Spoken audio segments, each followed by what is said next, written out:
तो भाई अभी तक आपने न्यूज़ सुन ली होगी कि नीट का जो एग्ज़ाम है वो फिर से कंडक्ट कराया जाएगा, मीन्स रीनीट होगा। ठीक है, अब उससे पहले समझते हैं कि पेपर लीक कैसे हुआ। ठीक है, तो पेपर लीक का मामला ये 2024, 25, 26 और उससे पहले भी होता आ रहा है। ठीक है, 2024 में हुआ था, ये सब आपको पता है। बात सुप्रीम कोर्ट तक गई थी, पटना से पेपर लीक हुआ था। कैसे क्या हुआ था, ये 2024 के केस में था।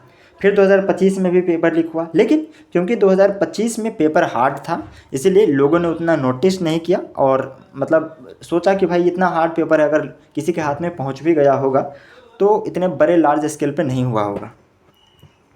और अगर आपको लग रहा होगा कि मैं भाई झूठ बोल रहा हूँ, 2025 में लीक नहीं हुआ था, तो मेरे पास पिछले साल के कुछ स्क्रीनशॉट हैं। मुझे एक लड़के ने भेजा था टेलीग्राम पर लिंक, जिस ग्रुप में ये लीक हुआ है। मैं आपको दिखाता हूँ, देखो, दिख रहा है आपको?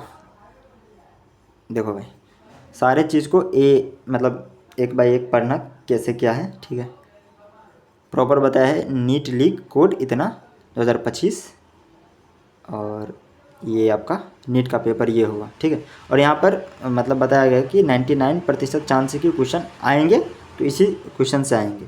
ठीक है, तो ये था, लीक हुआ था।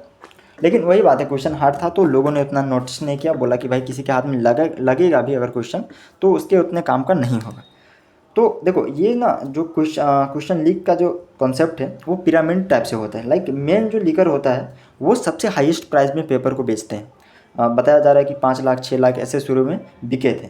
जब वो दूसरे सेकेंडरी लीकर को, मतलब जो सेकेंडरी पर्सन को देते हैं, फिर वो भी सेकेंडरी सोचते हैं कि भाई मैं, अगर मुझे अपना पैसा रिकवर करना है तो मुझे और लोगों को ये पेपर बेचना होगा, तो यहाँ पर जाके प्राइस थोड़ी कम हो जाती है।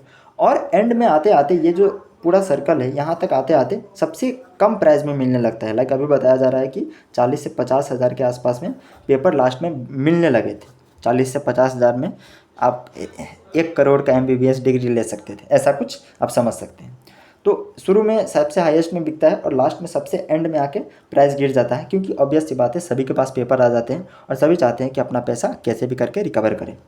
ठीक है, अब स्टेट वाइज बात कर लो तो भाई देखो, नासिक से ये मामला बताया जा रहा है कि नासिक में जो जहाँ पे पेपर प्रेस होता है, जहाँ पे पेपर छपता है, वहाँ से ये लीक हुआ। ठीक है, उसके बाद हरियाणा पहुँचा, राजस्थान, फिर अदर स्टेट। और सबसे बड़ी चीज़ ये हो जाती है कि अगर यहाँ तक आए तो अगर वो डिजिटली अगर किसी जगह पर शेयर हो गया तो वो फूटेगा भाई, वो बम की तरफ फटेगा।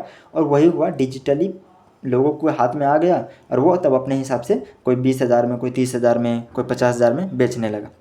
अब NTA के जो DG है, ठीक है, उनका नाम ए से कुछ है, मुझे कंफर्म याद नहीं है, मैंने अभी उनका प्रेस कॉन्फ्रेंस देखा, उन्होंने बताया कि भाई ये ना एक गेस पेपर है। ठीक है, और एक्चुअल में गेस पेपर ही था। लाइक 300 क्वेश्चन थे जिनमें 150 क्वेश्चन डिट्टो सेम आया। लेकिन NTA का जो DG है वो बताया जा रहा है कि ये CBI अब इसकी जाँच कर रही है, और वो उन्होंने कन्फर्म ये नहीं बताया कि 150 पेपर पूरा 150 क्वेश्चंस पूरे सेम आए हैं। उन्होंने बोला कि देखिए, अगर 1-2 क्वेश्चन भी हमारे नीट एग्ज़ाम से रिलेटेड आ गए, डिट्टो सेम आ गए, तो ये हमारी पॉलिसी वायलेशन हुआ, और हम जीरो टॉलरेंस की विधि का पालन करते हुए फिर से रीनीट करवाने का फैसला लिए। ठीक है, अच्छी वाली बात है कि NTA पहले से तो जगह भाई, 2024 में इतना हंगामा हुआ, बात सुप्रीम कोर्ट तक गई, तब जाकर इसने माना कि हाँ पेपर लीक हुआ है। फिर जहाँ पर पेपर लीक हुआ था उस जगह पर रिकंडक्ट कराया गया। लेकिन इस बार उन्होंने थोड़ा जल्दी एक्सेप्ट किया, क्योंकि वो जानते हैं बड़े स्केल पर ये चीज़ हुआ है। अब देखो, बात समझो एक चीज़ कि अब क्या ये डिसीजन अच्छा था? देखो, बहुत हद तक अच्छा था। कारण ये है कि देखो, जो हो सकता था, लाइक पेपर अच्छे से एक्सपेक्ट कर रहे थे लोग कि पेपर अच्छे से हो, लेकिन हुआ नहीं हुआ। अब उसके बाद नहीं हुआ तो ये मतलब अगर मान के चलो री नीट नहीं होता तो भाई उन बच्चों के साथ तो नाइंसाफ़ी हो जाती ना, जो अच्छे नंबर लाते, लेकिन उनके सीट पर कोई दूसरा बंदा आके बैठ जाता, मतलब उनकी सीट कोई दूसरा बंदा खा जाता। तो ये तो अच्छा हुआ ना कि अच्छे बच्चों का सीट बच गया। ठीक है, और कुछ हद तक बुरा इसलिए भी हुआ क्योंकि जो बच्चे अच्छे से एग्ज़ाम दिए थे, जिन्हें लग रहा था कि इस बार तो भाई मतलब निकल जाएगा, माता पिता एकदम खुश की बेटा का निकल गया, शायद वो उनका नहीं हो पाया अगले बार, या फिर जो पढ़ने वाले बच्चे हैं उनका ओवरऑल नुकसान नहीं ही होगा, मुझे इतना तो पता है डेफिनेटली।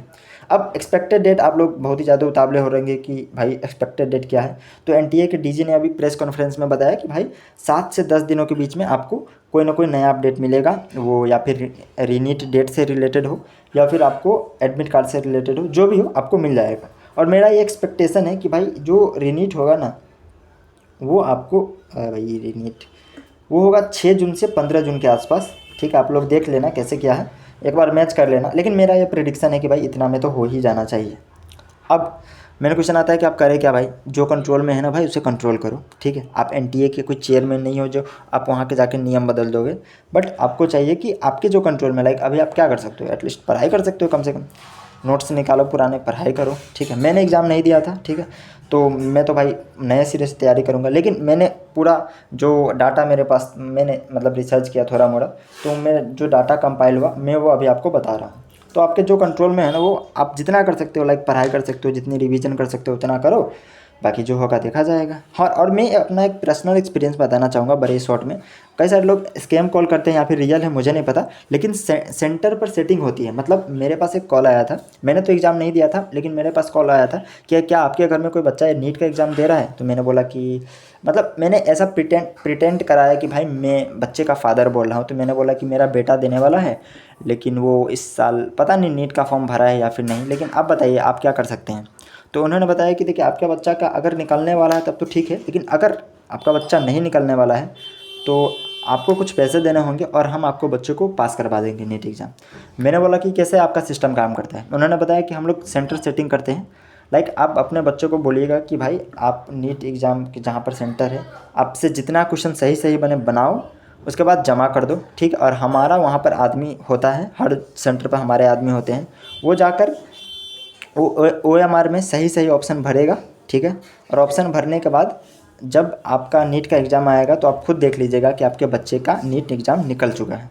तो मैंने बोला कितने पैसे देने पड़ेंगे, तो बोला 50,000 आपको स्टार्टिंग में देने होंगे, और जब आपका नीट में अच्छा रिजल्ट आ जाए जिससे आप सेटिस्फाइड हो सके देन फिर आप देना भाई। मतलब उनका टोटल फीस था 4 से 5 लाख। ठीक है, अब मुझे तो ये स्कैम लगा।